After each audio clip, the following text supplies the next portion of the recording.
They're recording.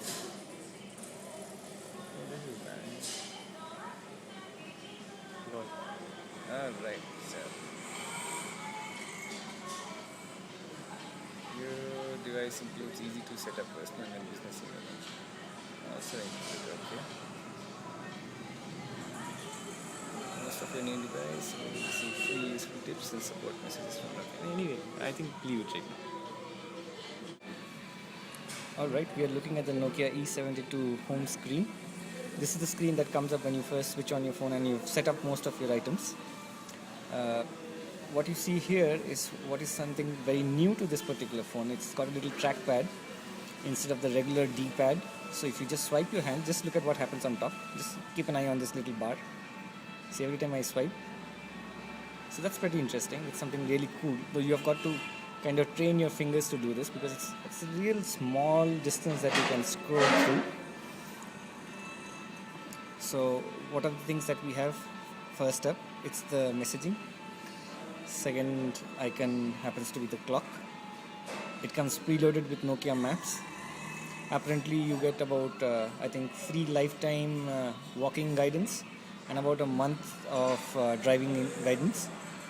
You have something called Notes, and Nokia also has another application called Active Notes, which is an enhanced version of this basic Notes, which is kind of an add-on, but then why have two of them? Anyway, this is the browser, and this last icon, okay, let's get back to that, the one that you see here, Switch Personal. That's an interesting concept. It's like having two desktops. So let's see if I press on that. First time use, alright. So I'm getting some instruction. I still haven't set it up as yet. Let's just do that and let's see what happens. The mode has been switched. The icons that you see on top, if you can just see my finger there, yeah. So they've all changed also. So you can have two different setups, one for your office time and one when you come back home. So let's go back to the office screen, so to say, the first screen.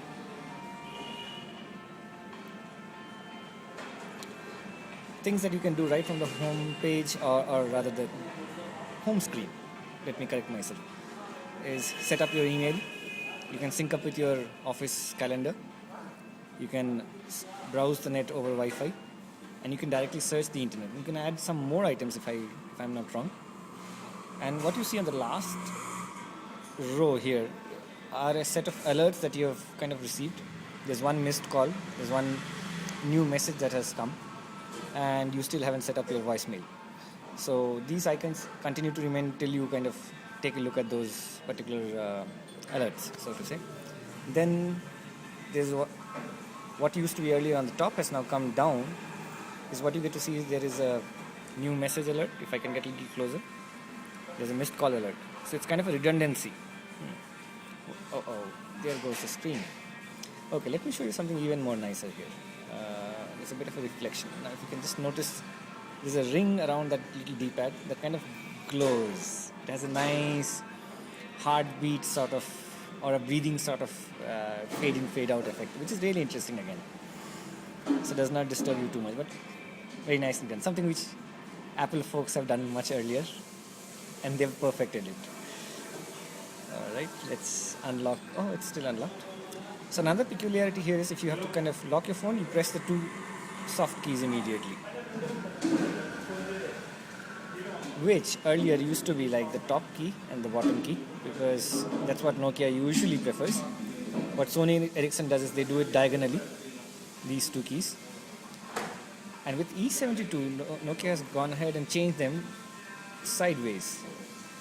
There's every probability that if your phone gets pressed, maybe, like let's say this is how your finger runs once you keep it in your pocket, you might accidentally kind of, unlock the device. But that's how they thought the new device should be. So that's all about the home screen. We'll catch up again with the main menu and other features.